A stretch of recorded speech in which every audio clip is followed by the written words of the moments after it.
ora, and welcome to the RTLB Realities Podcast, where we connect, inspire, and uplift one episode at a time. My name's Corrinne. And I am V, and we will be your hosts. Our goal is that following each episode, you will have something to action, prompt a conversation, or support your own practice. Let's jump straight into this week's episode. Kia ora, talofa, g'day, céad míle fáilte. In today's episode, we will be having a look back on the year, maybe have a chat about the highlights, what has stood out for us. Before we get started, let's share our whakatauki for today. It is Te Tiro Whakamuri, Ko Kiri Whakamua. So look back and reflect so we can move forwards. So important, isn't it? V, it's been a wee while since we caught up, so what's been happening? Oh man, like you, it's this time of year. It is just like, tino pukumahi. It's flat strap, everything lined up. Yeah. Like it's crazy, hey?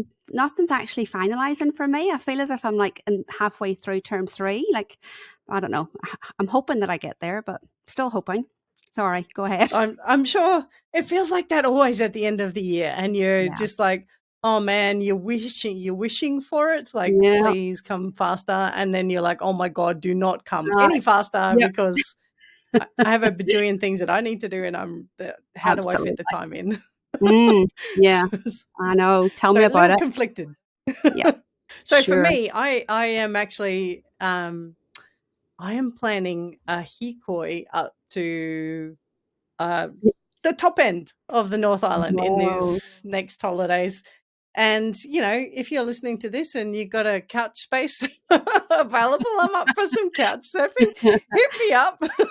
Love it. I love it. RTLB Realities at gmail.com. Or reach out on Facebook. That'd be fun. What about you? I'm in Tauranga. Once you move down the island a little bit, like come to Tauranga. Yeah, absolutely. Oh, yeah, absolutely. You bet I will.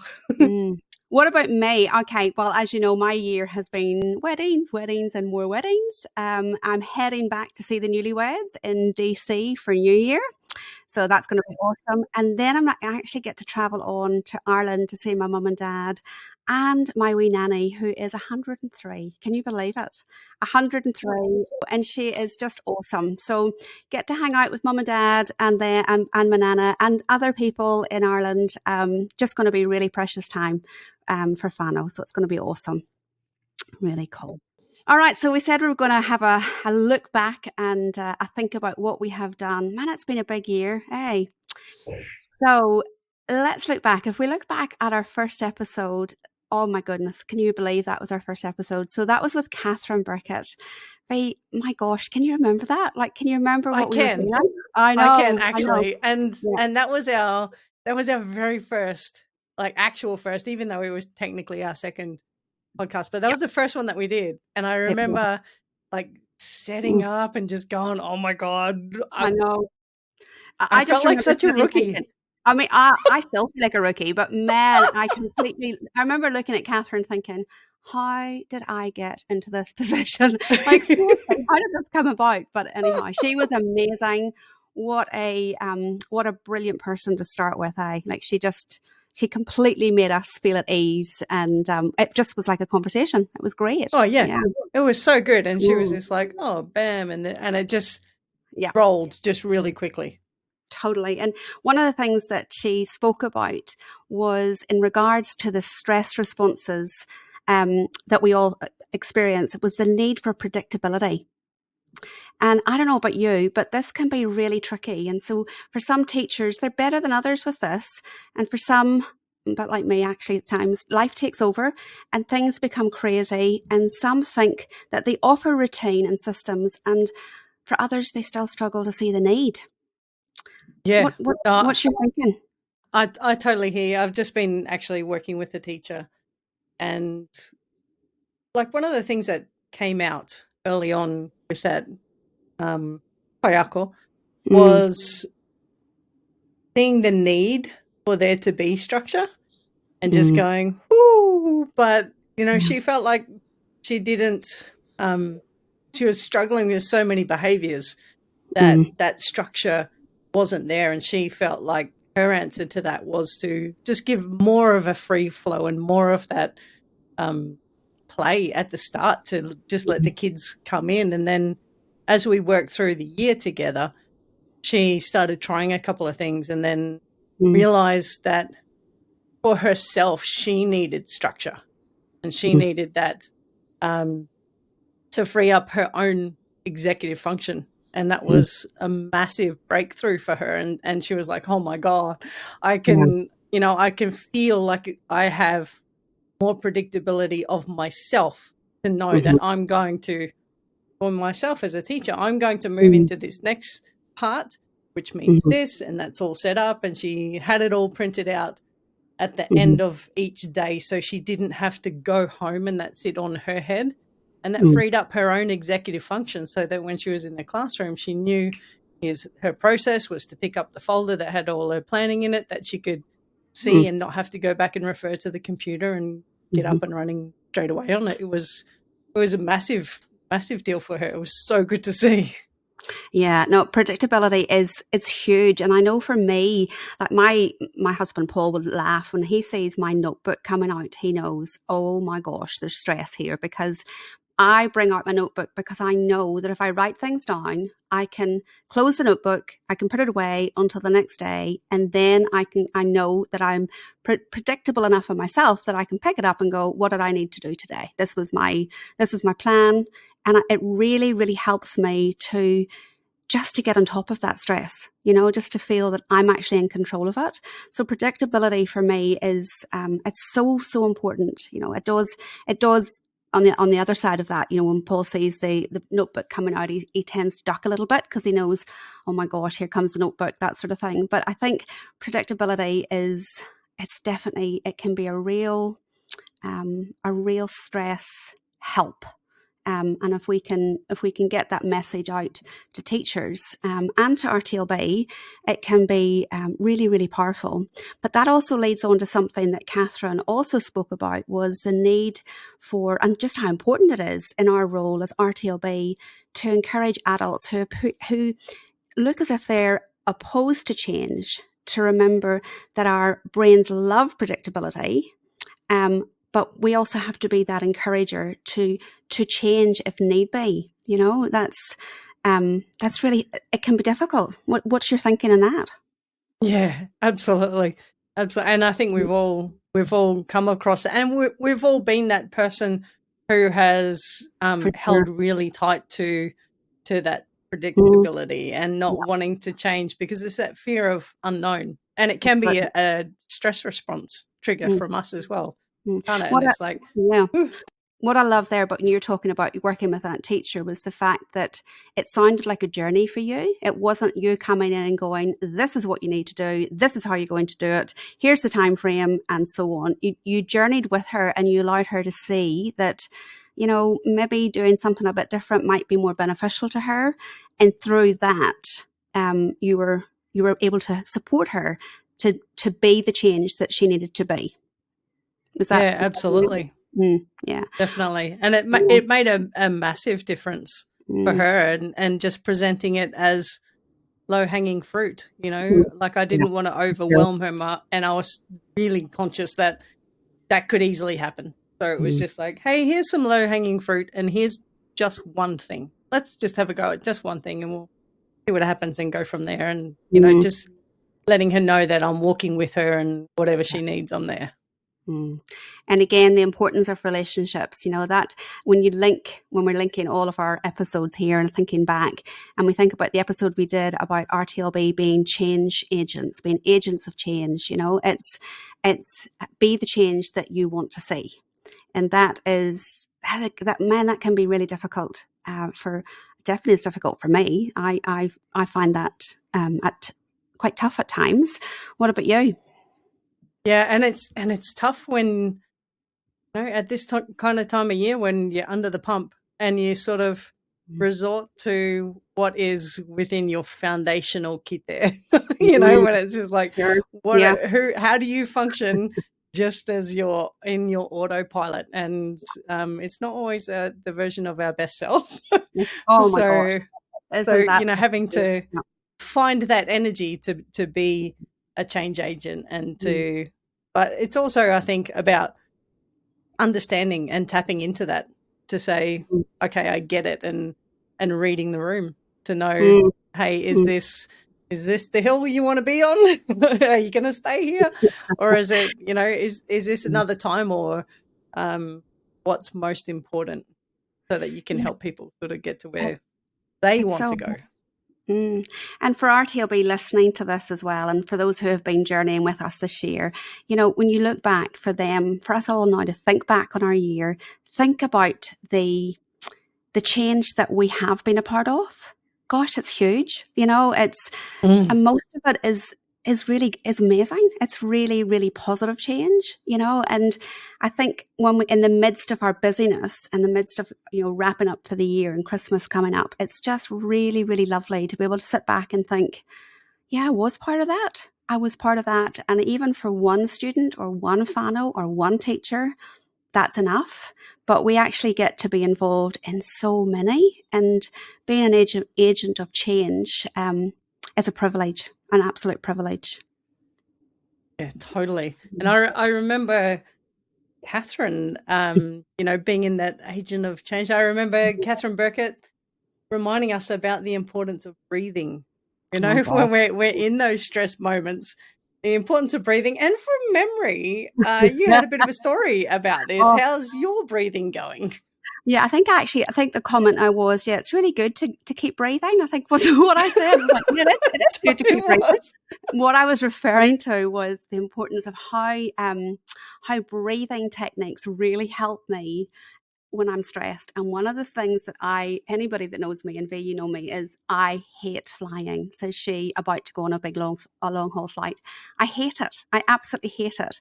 And I sit on that flight, and as soon as I feel any little bump, I literally go into that stress. I'm dying. It just goes from perfectly happy to I'm dying within a space of a one little bump.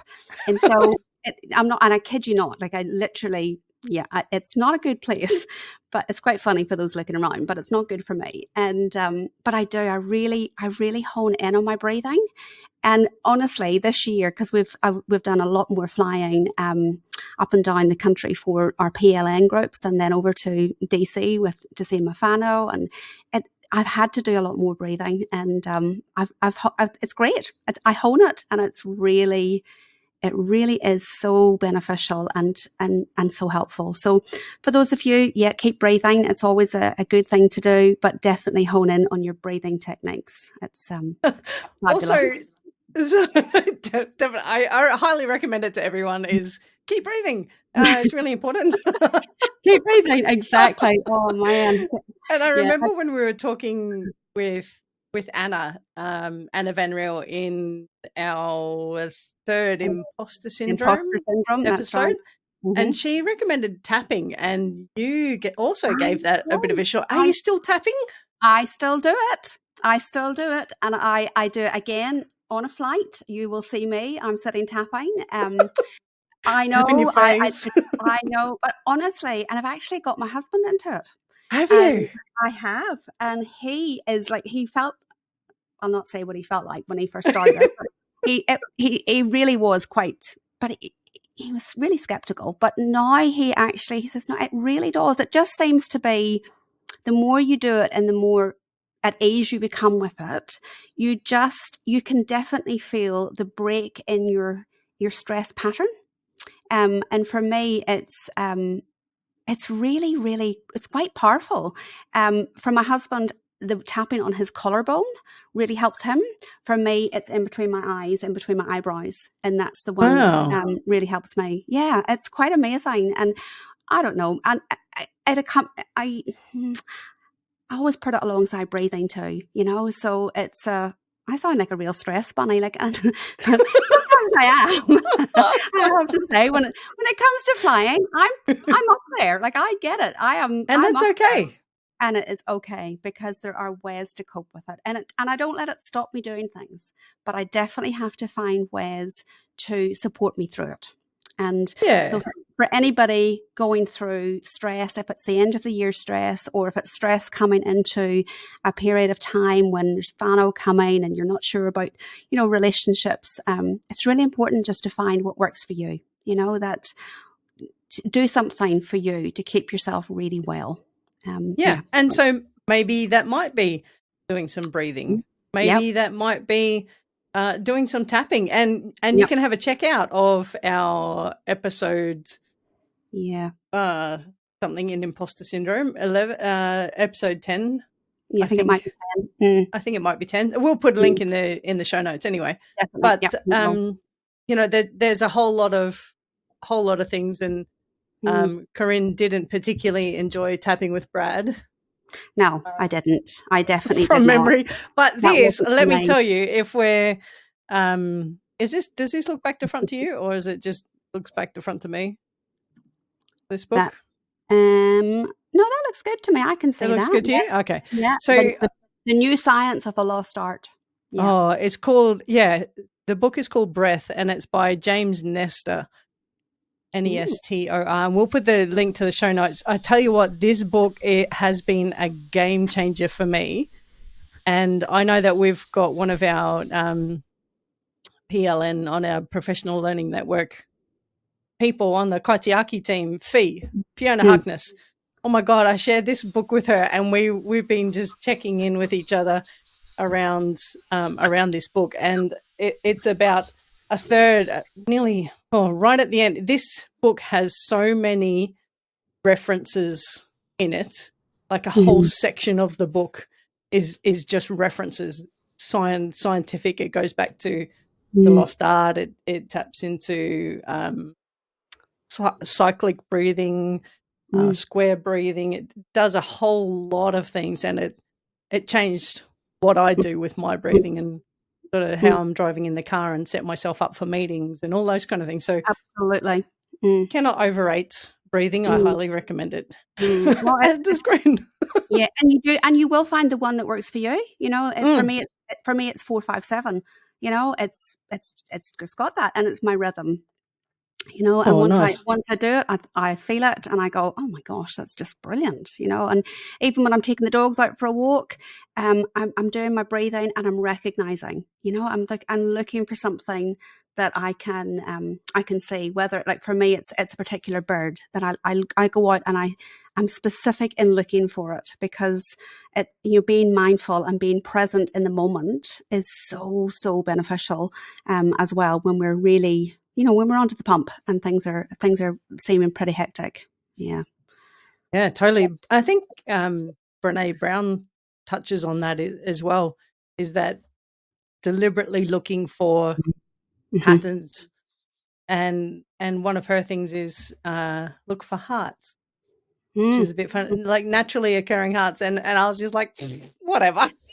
You're not going to believe this, but honestly, my youngest. Yeah, no, there is. My son and I, my youngest son, the one that lives in DC, him and I, since he has been a little boy, we have always had this thing between us where we look for hearts.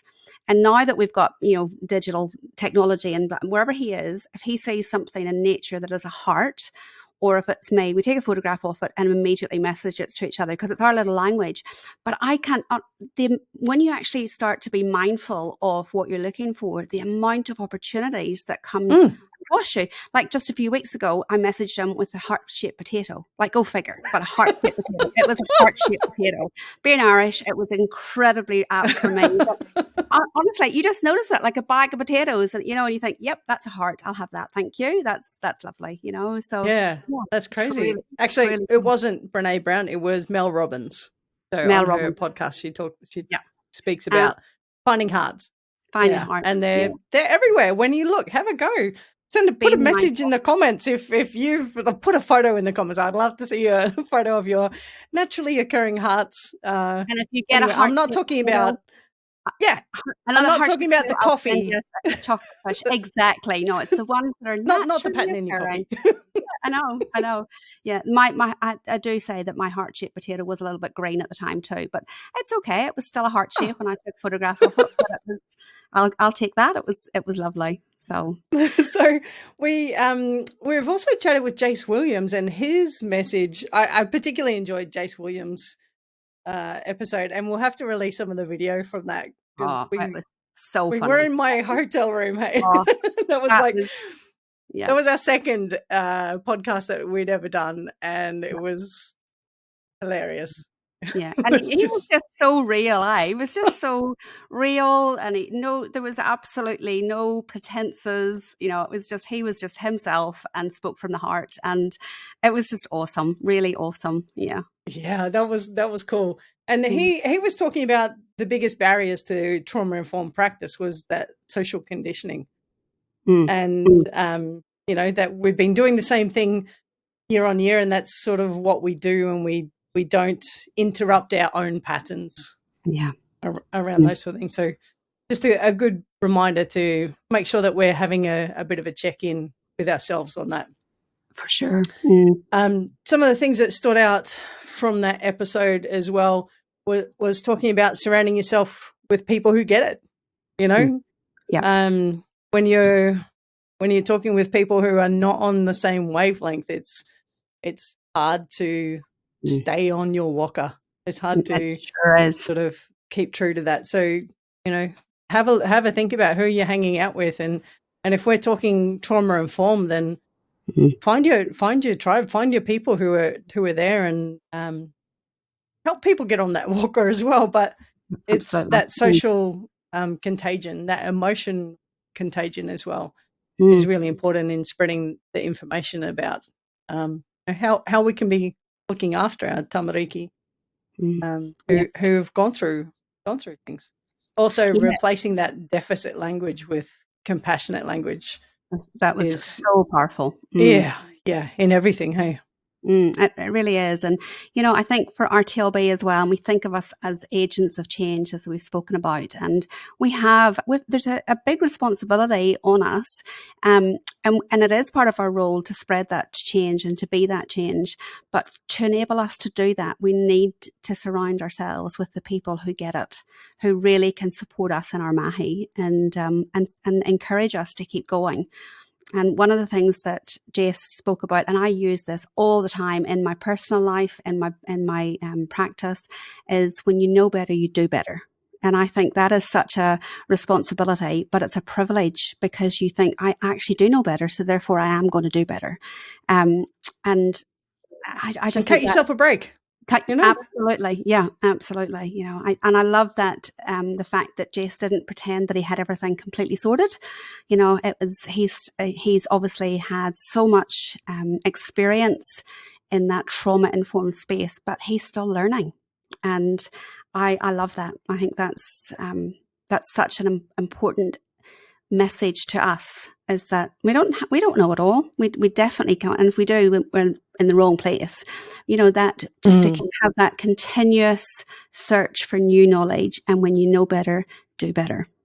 So and I love that about you too. And like we both get on here and we're just like, we haven't done this before. No, exactly.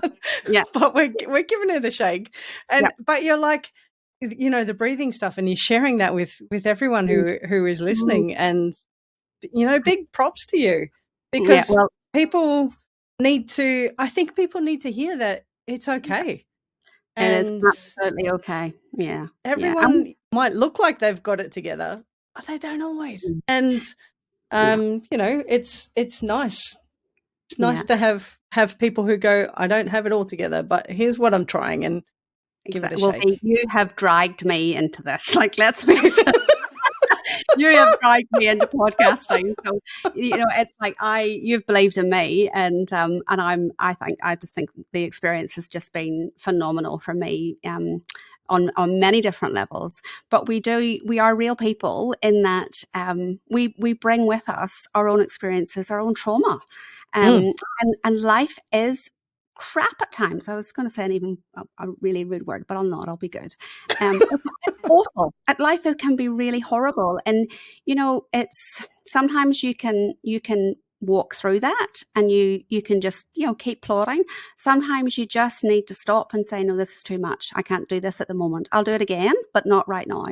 And I think that's, again, surrounding yourself with those people who you can say, I can't do that. Like last week I had a bit of a family issue with, it's actually one of my dogs, and I was able to ring you and say, I can't do this right now. I need space. And you've got to be with people that you can actually say that. You've got to, I can't, and for them to go, but you will when you can.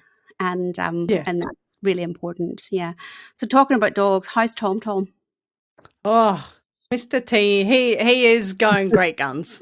Oh, that's so good to hear. He's having a great. Actually, I took him in recently, just into a school, and look, I'll be honest with you. I tried something. Oh, not necessarily different. I tried something with my collaborative planning meeting, and it went tits up. Like it was. Oh no! It was like a little bit traumatic, to be honest. Where I really wanted, this tamariki I was working with. It was really important to them to have their voice heard and to have agency and choice over things that happened to them. It became really strong through all of the data. And so I was like, okay, I feel like it's appropriate to have them at the planning meeting, which, I didn't realize that a bajillion of said tamariki's teachers were going to be also in that room. Like I didn't realize how many people, and that was just that the school was great and they wanted all of their kaiako to be there to support, but it was too much and it was overwhelming, and it was just like, oh man. So it was not great. But this young girl loved dogs, and we let a little bit of time pass, and we sort of navigated our way around. And one of the ways that we looked to bridge sort of what happened in that meeting, and to still get student voice about what was happening, and to do a learner profile as well, was to use TomTom. Oh, because that was just something that worked. So he came into the school, and we just sat on the floor, and she pat TomTom and brushed him, and spoke her answers to him. And it was, man, I just wish that people could see how impactful something like that is. And I don't think that I would have got those answers out of her. Absolutely. Yeah. In any other situation. And so it was so nice just actually to have him as a tool that I could call on. That's just amazing. So those sort of things just like make my heart sing. And I'm glad that I'm privileged to be able to be in a situation where I have a TomTom that I can help me in my mahi. Yeah, and how awesome for you, just to have your buddy with you. Like that's just, again, when we think about, what's good for you, and when you're happy and you're relaxed and you're doing your job with that passion, like how good is that it comes out in your work and for the students that you're working with, that's just, it's only, for me, it's a win-win, it's a complete win-win. And it's totally a win-win. Oh, definitely. Yeah. So then we started looking at sensory processing difficulties, and they were often being discussed and still are. That's for us in our cluster. They're a huge part of what we do. And so we had Kelly Carlson, who the occupational therapist working in Tauranga, join us, and it really linked really back to what Jace was talking about, and that switch from that deficit language. Kelly also reminded us about that. And she also reminded us that when we think of that deficit language and we think of sensory systems, And we think about, we can tend to focus in on the sensory difficulties and the sensory challenges. But Kelly really reminded us that those sensory systems can be a strength for our tamariki. For example, she spoke about having a fantastic ear for certain tones, or a really amazing visual memory. And so just really thinking about, again, switching that, that language, that, they can be difficult, but again, looking for that strength. So how can we hone in on that? And then we moved completely away from that, and we focused on imposter syndrome. How good was that, eh? I loved those. I really enjoyed those. It really resonated with me. So what stood out for you, Vi? Oh man, there were so many things, and I loved that we're able to dig into that from a number of different perspectives, and and it often had the same messages. And those messages is make sure that you surround yourself with people who have your back, and help you, help you stay true to where you are, and can have a little bit of that accountability for you, so that you're not playing to someone else's tune. And that also, along those sort of lines as well, in talking with Irene, excuse me, and she's, one of the big messages is whose voice is in my head? Is this mine, or is this someone else's? And taking the time to check in, and that, that relates to the breathing and the tapping and being present, but it's like, whose voice is driving me right now, and is it right? And in that, setting your goals and knowing when to stop, when is enough, just going, okay, this is my goal, so that when this is done, I can finish and I can put it down. And it's giving yourself permission to actually go, you know what, that's enough, and it'll be okay. Yeah, and I'm on my journey. Yeah, I love the fact that it was from all walks of life. Yeah, that was, for me, it was like, it was so good to hear that across all of those, the message that came to me was that importance of that support network. And we can have different support networks. Like I've got good buddies who are my support with life, and then I've got my support network of people who are in the office, who are my go-to, that I can go, I'm not sure about this, or can you help me, or and it's so important that we have that support network right across. And that it just resonated with me really loudly, that everybody needs it, and our schools need it, our whānau need it, our tamariki need it. We all need support if we're going to be able to get through life really positively. We've got to have that support network. And so for our RTLB who are listening, it's just important that you are really in touch with people who get you and know you and can help you. It's so important. Absolutely. Yeah. And ask for help. It's actually a sign of strength. I think it's so much harder to put your hand up and say, you know what, I'm not doing okay, or I don't know how to do this, because you're not expected to. Yeah. And how powerful is it when you when somebody says to you, I need help with this? Yeah, how much growth do you have? I know for me, if somebody in my team says to me, hey, Corrinne, can you help me with this? It's like, absolutely, because that is like, wow, that's an opportunity for me to grow and to be something for somebody that they need. But it also signals the fact that none of us have it all together. None of us. And if anybody tells you that they have, I'm sorry to burst the bubble, but they're lying. It just doesn't. I don't know anybody really that doesn't need to say, I need help. And I think the quicker we ask for it, the quicker we get it, and the more we can move on. Yeah, but just knowing who to go to, knowing who you trust, totally. that you can go.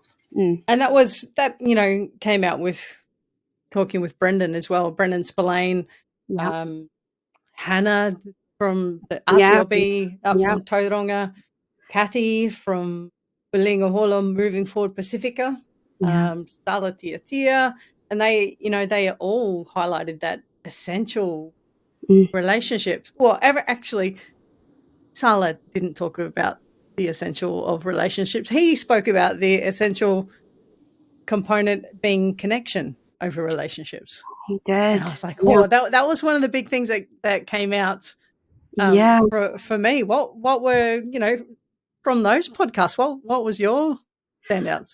Again, for me, when exactly that connection, because you don't always have to have a relationship with someone to have a connection with them. You're going to connect with people, and Salah's his take on that for me was really powerful, and actually making the time and the space for that. It was really important. And then the other thing that came out for me about relationships through all of that was that as RTLB, we can hone in on the relationships that the student has, and they are crucial. They're 100% crucial. They're vital. But I loved Brendan's message in that he encouraged us to think about our teachers. So, he said, don't forget that our teachers are people first and a job second. And I think our teachers are so incredibly important to society, to everything we do, that we've just got to remember that we tell them we see them. We see them. We've all been there as RTLB. We've all been in the classroom, and we know how hard it is and how beautiful it is too. But how hard it is. So actually, sometimes just saying to them, "Hey, look, I see you. I see what you're trying to do. I see what you want to do. I see your struggles." Is getting that teacher voice is every bit as important as gaining that student voice. Yeah, totally. And one of the other things from Brendan, actually, I got so much out of that interview. It was such a privilege, to be honest. Yeah. And we've got him. He's coming to Tauranga in next year. Is he? Yes, we've got him coming to our class. So watch this space. Absolutely. Oh man, guys, in for a treat. Yeah. And just hearing how he spoke about the importance is neither the teacher nor the student. It's actually the relationship. It's the connection between them, and the importance of setting the conditions so that it allows the growth and the space for that connection is one of the really important things in a classroom. Certainly for how administration, how senior leaders can help support their teachers is help them have the conditions so that they can create those connections. And that's absolutely, we know that in schools there's processes, there's timelines, there's I was in a school yesterday actually, and this noise came on and it was like birds chirping, and I thought, what is that? It's actually the bell. So they've changed it from being like a bell to music to birds, and I thought, gosh, that's actually, it was really beautiful. But it reminded me that even when you go to the very edge of trying to make things as good as possible, there's still a timeline, there's still a process, there's still a system, and in life we need those, and we recognize those. But sometimes, it's really important that we just say, hey, hang on a second here. This person, for whatever reason, is maybe really struggling, and what can we do right now to just lift that load off them? And if I think of senior leadership teams, even just saying to them, look, I'll do your duty for you today. It's just that human connection, that human, I see you, I want to help you. You matter to me, is so vital, and look, I know how I feel when, if somebody dear to me, does something for me that is really little, it can just mean so much. It's like I always say to Paul, you don't have to buy me flowers, just pick me a flower. I don't want the whole big, it's not, do you know what I mean? It's not like the huge, big, expensive bunch of flowers. It's the thought and the intention that goes behind it. And if we can just carry that over into our role, to take someone a cup of coffee, just as you're busy, you don't get out for lunch, here's a coffee, it's just the little things. Yeah. think And I it's, like that he said, how powerful would it be if we just ask people what they I know, need? I You know, know. what do you need to feel seen? And that bit Yeah. of advice actually helped me Mm. from that moment through the rest of my cases, is to address that actual question during when I meet for initial teacher meeting, to go, Mm. what was in place when you last felt seen? What were the conditions?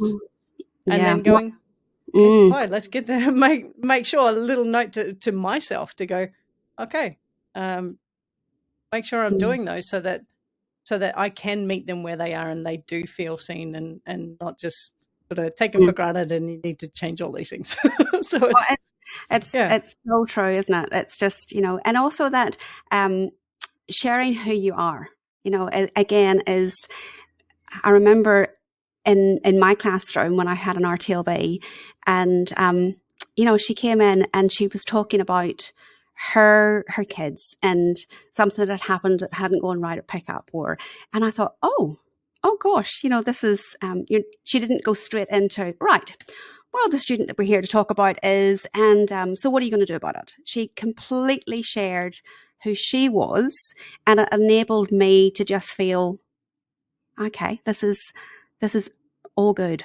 This person's real, and is willing to share a little bit of themselves. So therefore I will, and yeah, again, it comes down to that relationship and that connections. But the role that we hold is just so vital, that if we can, through all of our podcasts that we have done this year, relationships come through every time, and the importance of people, that the people at the center of everything we do.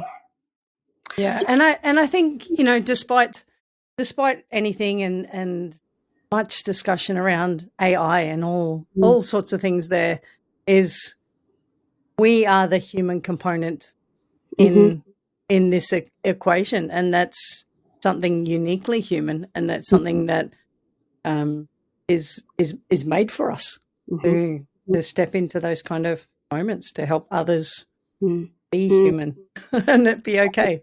Isn't it true? It's so true. And you think of RTLB and the reason that we're in the job, I can honestly say, I don't know of one RTLB who doesn't have people first in their head. That's that we're a people profession. We are completely wired to want the best for people that we work with.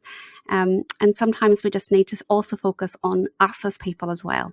That we are also people, and we also need to say, hey, I need help, or I need that connection, or can you do something to enable me to connect with you in this way? And I think it's just, the more we think about who we are, what we do, how we contribute to the people that we work with in the role that we are. In the role Yeah, absolutely. So, whoa, what a big year. What a massive year this has been. It? I know. I know. And I really, I want to thank everyone who has supported us in all of our wild ideas. Yep. For all of our colleagues who we've gone a little shoulder tap.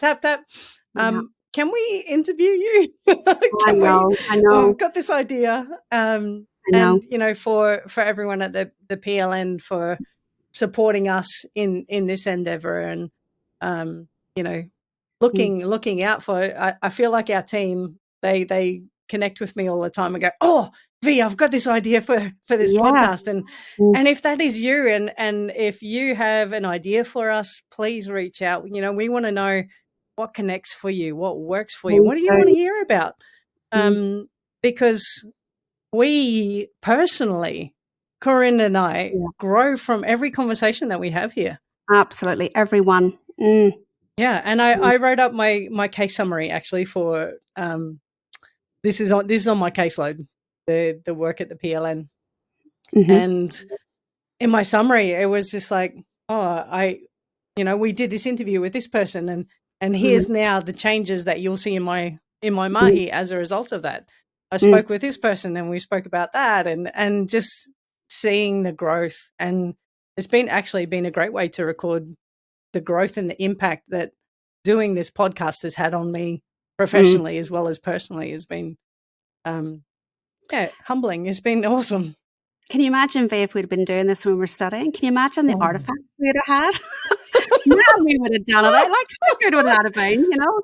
Right. Yeah. But Maya Angelou would say, when you know better, you do better. That's exactly it. That's exactly it. Yeah. And yeah.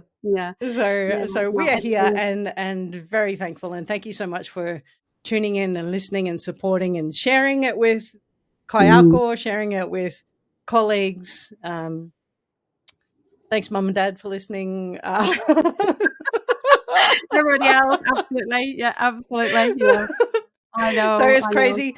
If you haven't already noticed, we have our YouTube channel for RTLB Realities. So feel free to check us out on YouTube, which has been exciting. So some of these we'll be releasing some of our interviews with our team. And more to come. So more to come. Yeah. So next year, hopefully, we're going to be including an interview with Dr. Ross Green, Sonia McFarlane, and just acknowledging her loss as well with Angus, and some of our trailblazers coming in AI, and that's just a few of the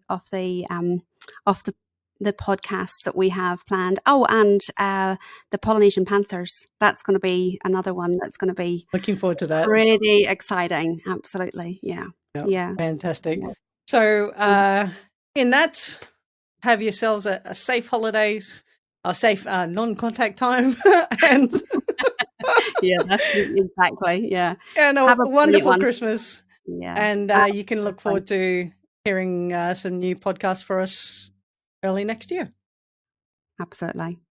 Ka kite.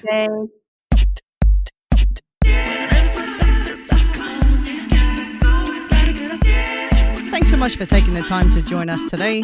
We hope you found something to action, prompt a conversation, or support your own practice. To make sure you don't miss an episode, press the subscribe button and we'll see you next time.